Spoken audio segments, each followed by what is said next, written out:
Hey everyone, Lucas here, and today I'm going to dive into my audio setup, being a wedding videographer for 9 years, 6 years full-time, and having shot about 200 weddings. And so the way I like to operate my business is in a very minimalist, low-key way, and that extends to this gear setup as well. And so my goal for this is I want to take stress off me on the wedding day, and also in the editing room, I want it to be clean and simple. And I think this serves me very well in that sense. I shoot solo about 95% of the time, so keep that in mind as well. So what I have here, I essentially have 5 sources of audio. So I have the Rode Wireless Pro, the DJI Mic 2, the Rode VideoMicro, and then the Diety D4 Mini.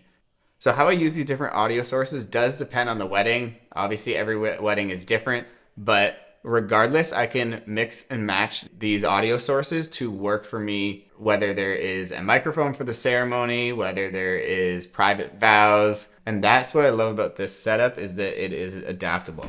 So for my ceremony setup, I love to tap this Rode Wireless Pro directly into the soundboard. Then the other Rode Wireless Pro, I have a lav attached to it, and this guy goes directly on the groom.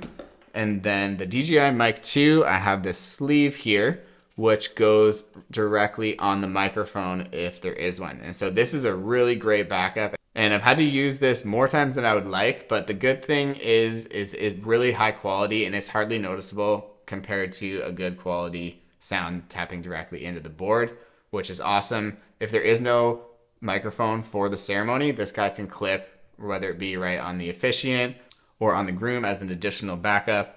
And then I have another lav mic that could go on the officiant here with this guy as well.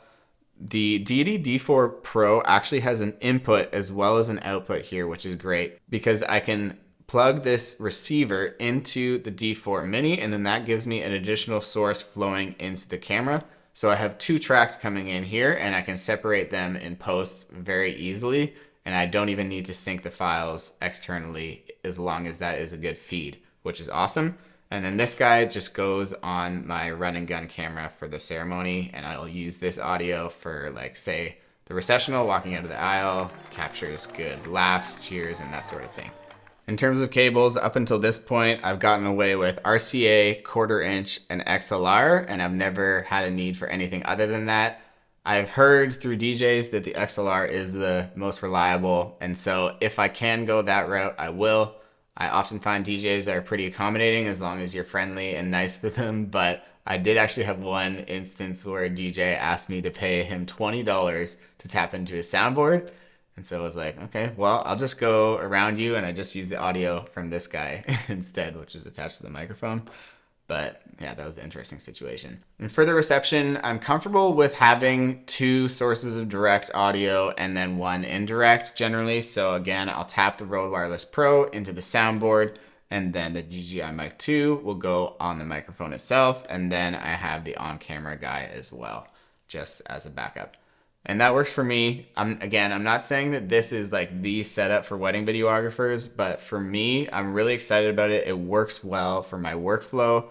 Even backing things up afterwards, it's really simple, and it just stays out of the way and allows me to focus on just capturing moments and being really present on the wedding day. The funny thing about audio is the goal is you just don't want it to be in the way in any regard, whether that be like poor quality audio can really be distracting in a film, and then also a poor audio setup can be distracting on your videos as well. Like if you just were to clip this guy directly on the groom's jacket or something like that, that would not be serving me or my couples well. And so this is low key and it captures great audio, and I know that going into every wedding day that I have the tools that it takes to capture high quality audio and ultimately serve my couples, which is what I want and what I look for in my gear.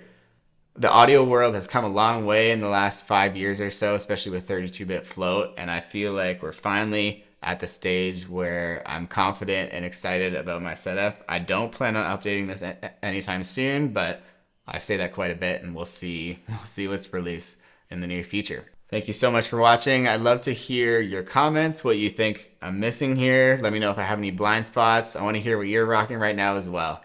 Have a good day.